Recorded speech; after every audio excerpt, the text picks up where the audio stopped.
6 ಕಿಲೋಮೀಟರ್ಗಳ ದೂರದಿಂದಲೂ ಬಂದಿದ್ದೀರಿ. ಮತ್ತೆ ವಾಪಸ್ ಸಾವಿರಾರು ಕಿಲೋಮೀಟರ್ಗಳ ದೂರ ಹೋಗಬೇಕಾಗಿದೆ. ನಾವಿಲ್ಲಿಗೆ ಬಂದಿದ್ದು ಸತ್ಯದ ಪರವಾಗಿ ನಾವಿದ್ದೇವೆ ಅಂತ ಹೇಳಿ ತೋರಿಸೋದಕ್ಕೆ,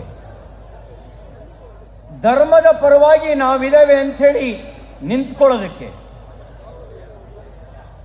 ಷಡ್ಯಂತ್ರ ಮಾಡಿರೋರಿಗೆ ಶಿಕ್ಷೆ ಆಗಬೇಕು ಅಂತ ಆಗ್ರಹಿಸೋದಕ್ಕೆ. ಕೆಲವರು ಹೇಳಿದ್ರು ಬಿಜೆಪಿಯವರು ಧರ್ಮಸ್ಥಳದ ವಿಚಾರದಲ್ಲಿ ರಾಜಕಾರಣ ಮಾಡ್ತಿದ್ದಾರೆ ಅಂತ ಹೇಳಿ.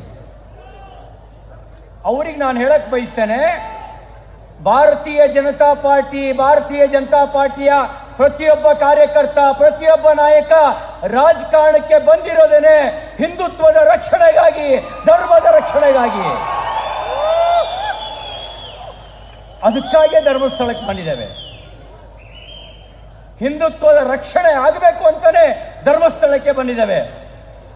ಧರ್ಮದ ಪರವಾಗಿ ನಾವಿದ್ದೇವೆ ಅಂತಾನೆ ಧರ್ಮಸ್ಥಳಕ್ಕೆ ಬಂದಿದ್ದೇವೆ. ಹಿಂದೂಗಳನ್ನ ಒಡೆದಾಡಿ ಮನೆ ಹಾಳು ಮಾಡುವ ರಾಜಕಾರಣವನ್ನ ನಾವು ಯಾವತ್ತೂ ಮಾಡಿಲ್ಲ. ಹಿಂದೂಗಳನ್ನ ಒಡೆದಾಡಿ ಮನೆ ಹಾಳು ಮಾಡುವಂತ, ರಾಷ್ಟ್ರ ಹಾಳು ಮಾಡುವಂತ ರಾಜಕಾರಣ ಮಾಡ್ತಕ್ಕಂಥವರಿಗೆ ಧರ್ಮಸ್ಥಳದ ವಿಷಯದಲ್ಲಿ ಭಾರತೀಯ ಜನತಾ ಪಾರ್ಟಿಗೆ ಪಾಠ ಹೇಳುವ ನೈತಿಕತೆ ನಿಮಗಿಲ್ಲ. ನಾನು ಕೇಳಲಿಕ್ಕೆ ಬಯಸ್ತೇನೆ, ಮಾನ್ಯ ಮುಖ್ಯಮಂತ್ರಿಗಳೇ, ನೀವು ಯಾರ ಮಾತನ್ನು ಕೇಳಿ SIT ರಚನೆ ಮಾಡಿದ್ರಿ? ಸೌಜನ್ಯಳಿಗೆ ನ್ಯಾಯ ಕೊಡಿಸ್ಬೇಕು ಅಂತ SIT ರಚನೆ ಮಾಡಿದ್ರ? ಯಾರ ಮಾತನ್ನು ಕೇಳಿ SIT ರಚನೆ ಮಾಡಿದ್ರಿ? ನಿಮ್ಮೊಬ್ಬ ಸಚಿವ ಹೇಳಿದ್ರು, ಜಿಲ್ಲಾ ಉಸ್ತುವಾರಿ ಸಚಿವ, ಎಡಪಂಥೀಯ ಸಂಘಟನೆಗಳ ಮಾತು ಕೇಳಿ ನಾವು SIT ರಚನೆ ಮಾಡಿದ್ವಿ ಅಂತ ಹೇಳಿ. 21 ತಲೆಮಾರಿನಿಂದ ಸುಮಾರು 850 ವರ್ಷಗಳಿಂದ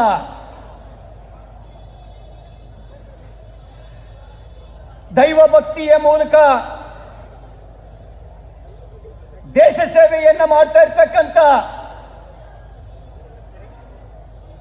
ಸಾಮಾಜಿಕ ಪರಿವರ್ತನೆಯನ್ನ ತನ್ನ ಮನೆಯಿಂದಲೇ ಪ್ರಾರಂಭಿಸಿದಂತ, ಸಾವಿರಾರು ಕೆರೆಗಳನ್ನ ಪುನರ್ ನಿರ್ಮಾಣ ಮಾಡಿದಂತ, ಸಾವಿರಾರು ದೇವಸ್ಥಾನಗಳನ್ನ ನಿರ್ಮಾಣ ಮಾಡೋದಕ್ಕೆ ಧನ ಸಹಾಯ ಮಾಡಿದಂತ, ಧರ್ಮೋತ್ಥಾನ ಟ್ರಸ್ಟ್ ಮೂಲಕ ಸಾವಿರಾರು ವರ್ಷಗಳ ಹಳೆಯ ಚಾಲುಕ್ಯರ ಕಾಲದ, ಹೊಯ್ಸಳರ ಕಾಲದ, ರಾಷ್ಟ್ರಕೂಟರ ಕಾಲದ ದೇವಾಲಯಗಳ ಪುನರ್ ನಿರ್ಮಾಣ ಮಾಡಿದ ನಡೆದಾಡುವ ದೇವರು ಅಂತೇಳಿ ಜನ ಭಾವಿಸ್ತಕ್ಕಂಥ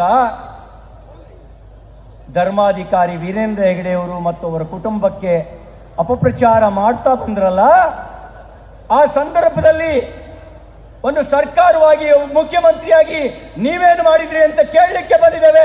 ನೀವೇನು ಮಾಡಿದ್ರಿ ಅಂತ ಕೇಳಲಿಕ್ಕೆ ಬಂದಿದ್ದೇವೆ.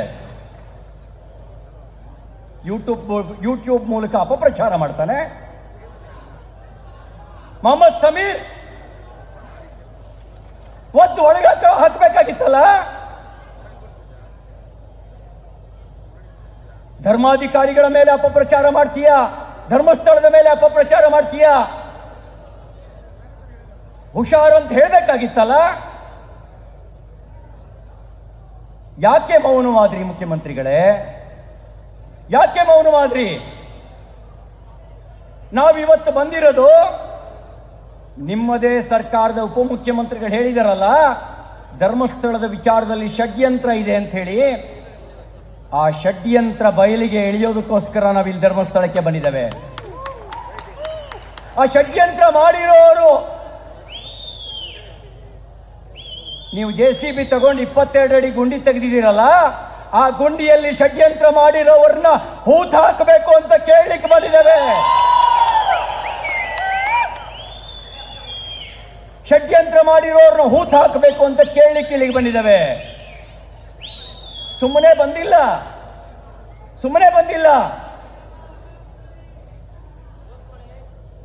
ದೂರುದಾರ ದೂರು ಕೊಟ್ಟ ಕ್ಷಣ ಮಾತ್ರದಲ್ಲಿ ದೂರುದಾರನ ಹಿನ್ನೆಲೆಯನ್ನ ಪರಿಶೀಲನೆ ಮಾಡಬೇಕಾಗಿತ್ತಲ್ಲ. ಅವನನ್ನ ಮಂಪರು ಪರೀಕ್ಷೆಗೆ ಒಳಪಡಿಸಬೇಕಾಗಿತ್ತಲ್ಲ, ಅದ್ಯಾವುದನ್ನು ಮಾಡ್ದಲೆ ನೀವು SIT ರಚನೆ ಮಾಡ್ತೀರಿ, ಅವನ್ ತೋರಿಸಿದ ಕಡೆ ಎಲ್ಲ ಅಗಿತೀರಿ. ಯೂಟ್ಯೂಬರ್ಗಳು, ಕೆಲವು ನ್ಯೂಸ್ ಚಾನೆಲ್ಗಳು ಬೇಕಾಬಿಟ್ಟಿ ಪ್ರಚಾರ ಮಾಡ್ತಾ ಇದ್ರೆ ನಾವೇನೂ ಮಾಡಕ್ಕಾಗಲ್ಲ ಅಂತ ಮೌನ ವಹಿಸ್ತೀರಿ. ಈಗ ಹೇಳಿ ಮುಖ್ಯಮಂತ್ರಿಗಳೇ, ರಾಜಕಾರಣ ಮಾಡಿದ್ಯಾರು? ನಿಮ್ಮ ಆತ್ಮಸಾಕ್ಷಿ ಪರೀಕ್ಷೆ ಮಾಡ್ಕೊಳ್ಳಿ. ರಾಜಕಾರಣ ಮಾಡಿದ್ಯಾರು? ನಮಗೆ ನಮ್ಮ ರಾಜ್ಯದ ಪೊಲೀಸರ ಮೇಲೆ ನಂಬಿಕೆ ಇದೆ. ರಾಜಕೀಯ ಹಸ್ತಕ್ಷೇಪ ಇಲ್ಲದೆ ಇದ್ರೆ, ರಾಜಕೀಯ ಒತ್ತಡಗಳ ನಿರ್ಮಾಣ ಆಗದೆ ಇದ್ರೆ ಅವರು ಪ್ರಾಮಾಣಿಕವಾಗಿ ಕೆಲಸ ಮಾಡ್ತಾರೆ ಅನ್ನೋ ನಂಬಿಕೆ ನಮಗಿದೆ. ಆದ್ರೆ ಅವರು ಪ್ರಾಮಾಣಿಕವಾಗಿ ಕೆಲಸ ಮಾಡಕ್ಕೆ ಬಿಡೋದಿಲ್ಲ.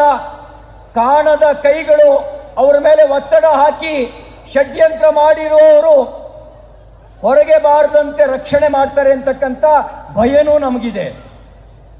ಯಾಕೆ ಅಂದ್ರೆ ಷಡ್ಯಂತ್ರ ದೆಹಲಿಯಲ್ಲಾಯ್ತು, ದೆಹಲಿ ಯಾರ ಮನೆಯಲ್ಲಾಯ್ತು ಅಂತ ಹೇಳುವ ತಾಕತ್ತು ನಿಮ್ ಸರ್ಕಾರಕ್ಕೆ ಇದೆಯಾ? ಚೆನ್ನೈಗೆ ಯಾಕೆ ಹೋಗಿದ್ದ, ಚೆನ್ನೈನಲ್ಲಿ ಯಾರ ಜೊತೆನಲ್ಲಿ ಮೀಟಿಂಗ್ ಮಾಡ್ದ, ಅದನ್ನ ಹೇಳುವ ತಾಕತ್ತು ನಿಮ್ ಸರ್ಕಾರಕ್ಕೆ ಇದೆಯಾ? ಅದನ್ನ ಹೇಳುವ ತಾಕತ್ತು ನಿಮ್ ಸರ್ಕಾರಕ್ಕಿಲ್ಲ. ಅದಕ್ಕೆ ನಾವು ಆಗ್ರಹಿಸ್ತೇವೆ, ಇದನ್ನ NIA ತನಿಖೆಗೆ ಕೊಡಿ ಅಂತ. ಅದಕ್ಕಾಗಿ ನಾವು ಆಗ್ರಹಿಸ್ತಾ ಇರೋದು. ಷಡ್ಯಂತ್ರ ಹೊರಗೆ ಬರ್ಬೇಕೋ ಬೇಡವೋ? ನಾನು ನಿಮ್ಮನ್ನು ಕೇಳ್ತಾ ಇದ್ದೀನಿ, ಷಡ್ಯಂತ್ರ ಹೊರಗೆ ಬರ್ಬೇಕೋ ಬೇಡವೋ? ಷಡ್ಯಂತ್ರ ಹೊರಗೆ ಬರ್ಬೇಕೋ ಬೇಡವೋ? NIA ತನಿಖೆಗೆ ಕೊಟ್ರೆ ಮಾತ್ರ ಪೂರ್ಣ ಪ್ರಮಾಣದ ಷಡ್ಯಂತ್ರ ಹೊರಗೆ ಬರುತ್ತೆ. ಇಲ್ಲದೆ ಇದ್ರೆ ಷಡ್ಯಂತ್ರ ಹೊರಗೆ ಬರಕ್ಕೆ ಸಾಧ್ಯ ಇಲ್ಲ.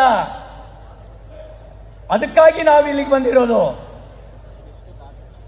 ಆದ್ರೆ ಇಲ್ಲಿರುವ ಕಾಂಗ್ರೆಸ್ ಸರ್ಕಾರ ಹಿಂದೂಗಳನ್ನ ಒಡೆದಾಡ್ತಕ್ಕಂಥ ರಾಜಕಾರಣ ಮಾಡುತ್ತೆ. ಹಿಂದೂಗಳನ್ನ ಒಗ್ಗೂಡಿಸ್ತಕ್ಕಂಥ ರಾಜಕಾರಣವನ್ನ ಭಾರತೀಯ ಜನತಾ ಪಾರ್ಟಿ ಮಾಡ್ತೀವಿ. ಅದಕ್ಕೆ ನಮಗಿದು ಭಾರತೀಯ ಜನತಾ ಪಾರ್ಟಿ ರಾಜಕಾರಣ ಮಾಡ್ತಾ ಇದೆ ಅಂತ ಅನಿಸ್ತಾ ಇದೆಯಲ್ಲ ನಿಮಗೆ? ನಾವು ರಾಜಕಾರಣ ಮಾಡ್ಲಿಕ್ಕೆ ಬಂದಿರೋದಲ್ಲ, ನ್ಯಾಯ ಕೇಳಲಿಕ್ಕೆ ಬಂದಿದ್ದೇವೆ. ಧರ್ಮದ ಪರವಾಗಿ ನ್ಯಾಯ ಕೇಳಲಿಕ್ಕೆ ಬಂದಿದ್ದೇವೆ.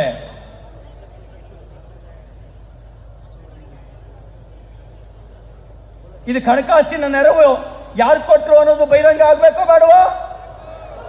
ಇದು ಹಣಕಾಸಿನ ನೆರವು ಯಾರು ಕೊಟ್ಟರು ಅಂತ ಬಹಿರಂಗ ಆಗ್ಬೇಕೋ ಬೇಡವೋ?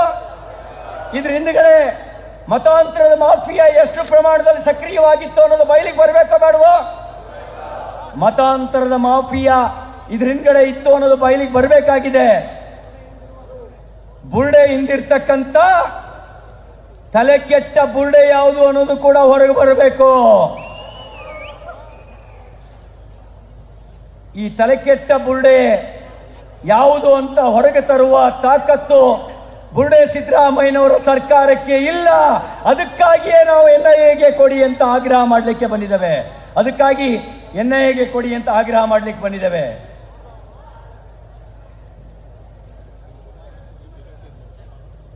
ಪೊಲೀಸ್ ಸ್ಟೇಷನ್ಗೆ ಬೆಂಕಿ ಹಾಕಿದ್ರು. ಮೈಸೂರಿನಲ್ಲಿ ಮುಖ್ಯಮಂತ್ರಿಗಳ ಹೋಮ್ ಡಿಸ್ಟ್ರಿಕ್ಟ್ SIT ರಚನೆ ಮಾಡಿದ್ರ? SIT ಇಲ್ಲ. ಹುಬ್ಬಳ್ಳಿನಲ್ಲಿ ಪೊಲೀಸ್ ಸ್ಟೇಷನ್ ಮೇಲೆ ದಾಳಿ, SIT ಇಲ್ಲ. ನಿರಂತರವಾದ ಗೋ ಹತ್ಯೆ, SIT ಇಲ್ಲ. ಲವ್ ಜಿಹಾದ್ SIT ಇಲ್ಲ. ಮತಾಂತರ SIT ಇಲ್ಲ. ಆದ್ರೆ ಧರ್ಮಸ್ಥಳದ ಬಗ್ಗೆ ದೂರುದಾರ ದೂರು ಕೊಟ್ಟ ತಕ್ಷಣ ಎಷ್ಟೇ SIT ರಚನೆ ಮಾಡ್ತೀರಿ ಅಂತ ಹೇಳಿದ್ರೆ ಷಡ್ಯಂತ್ರದ ಬುಡ ದೂರ ಎಲ್ಲೂ ಇಲ್ಲ. ಮಾನ್ಯ ಮುಖ್ಯಮಂತ್ರಿಗಳೇ, ಷಡ್ಯಂತ್ರದ ಬುಡ ನಿಮ್ಮೊಳಗೆ ಇದೆ, ನಿಮ್ಮೊಳಗೆ ಇದೆ. ಅದಕ್ಕಾಗಿ SIT ರಚನೆ ಮಾಡಿ. SIT ಬೇಡ, NIA ತನಿಖೆ ಮಾಡಿ. ಅದಕ್ಕಾಗಿ NIA ತನಿಖೆ ಮಾಡಿ. ಕಡೆಯದಾಗಿ ಒಂದು ಮಾತನ್ನು ಹೇಳಿಕ್ಕೆ ಬಯಸ್ತೇನೆ. ಧರ್ಮಸ್ಥಳಕ್ಕೆ ಬಂದು ಹೋರಾಟ ಮಾಡಿ ಮನೆಗೆ ಹೋಗೋ ಜನ ನಾವಲ್ಲ. ಷಡ್ಯಂತ್ರ ಮಾಡಿರುವವನ ಹಿಂದಿರುವ ಕಾಣದ ಕೈಗಳು ಹೊರಗೆ ಬರುವವರೆಗೆ, ಷಡ್ಯಂತ್ರ ಮಾಡಿರುವವರಿಗೆ ಶಿಕ್ಷೆ ಆಗುವವರೆಗೆ ಧರ್ಮಾಧಿಕಾರಿಗಳು ಮತ್ತು ಧರ್ಮಾಧಿಕಾರಿಗಳ ಕುಟುಂಬಕ್ಕೆ ಅವಹೇಳನ ಮಾಡಿರುವವರಿಗೆ ಶಿಕ್ಷೆ ಆಗುವವರೆಗೆ ಬರೀ ಭಾರತೀಯ ಜನತಾ ಪಾರ್ಟಿ ಅಲ್ಲ, ಪ್ರತಿಯೊಬ್ಬ ಹಿಂದೂನು ಕೂಡ ಈ ಒಂದು ಧರ್ಮಸ್ಥಳದ ಪರವಾಗಿ, ಧರ್ಮದ ಪರವಾಗಿ, ನ್ಯಾಯದ ಪರವಾಗಿ ಧ್ವನಿ ಎತ್ತಿ ಹೋರಾಟ ಮಾಡ್ತೇವೆ ಅಂತ ಹೇಳಿಕ್ ಬಂದಿದ್ದೇವೆ. ಈಗ ಹೇಳಿ, ಕೈಲಿರ್ತಕ್ಕಂಥ ಕೊಳ್ಳಲಿರ್ತಕ್ಕಂಥ ಕೇಸರಿ ಸಾಲ್ ತೆಗೀರಿ. ಈಗ ಹೇಳಿ, ಭಾರತ್ ಮಾತಾ ಕಿ, ಭಾರತ್ ಮಾತಾ ಕಿ, ಸನಾತನ ಹಿಂದೂ ಧರ್ಮ ಕಿ, ಸನಾತನ ಹಿಂದೂ ಧರ್ಮ ಕಿ. ಸನಾತನ ಧರ್ಮದ ವಿರುದ್ಧ ಷಡ್ಯಂತ್ರ ಮಾಡಿರುವ ಶಕ್ತಿಗಳೇ ಧರ್ಮಸ್ಥಳದ ವಿರುದ್ಧನೂ ಷಡ್ಯಂತ್ರ ಮಾಡಿದವೆ. ಆ ಸನಾತನ ಧರ್ಮದ ವಿರುದ್ಧ ಷಡ್ಯಂತ್ರ ಮಾಡಿರುವವರು ಯಾರ ಜೊತೆಗಿದ್ದಾರೆ? ಭಾರತೀಯ ಜನತಾ ಪಾರ್ಟಿ ಜೊತೆಗಿಲ್ಲ ಮಾನ್ಯ ಮುಖ್ಯಮಂತ್ರಿಗಳೇ. ಅವರಿರ್ತಕ್ಕಂಥದ್ದು ನಿಮ್ಮ ಪಾರ್ಟಿ ಕಾಂಗ್ರೆಸ್ ಜೊತೆಗೆ. ಆ ಷಡ್ಯಂತ್ರ ಹೊರಗೆ ಬರಬೇಕು ಅಂತೇಳಿ ನಮ್ಮ ಹೋರಾಟ. ಭಾರತ್ ಮಾತಾ ಕಿ, ಭಾರತ್ ಮಾತಾ ಕಿ. ಬಂಧುಗಳೇ, ರಾಜ್ಯದಲ್ಲಿ ಎಂತ ದುಷ್ಟ ಕಾಂಗ್ರೆಸ್ ಸರ್ಕಾರ ಅಂತ ಹೇಳಿದ್ರೆ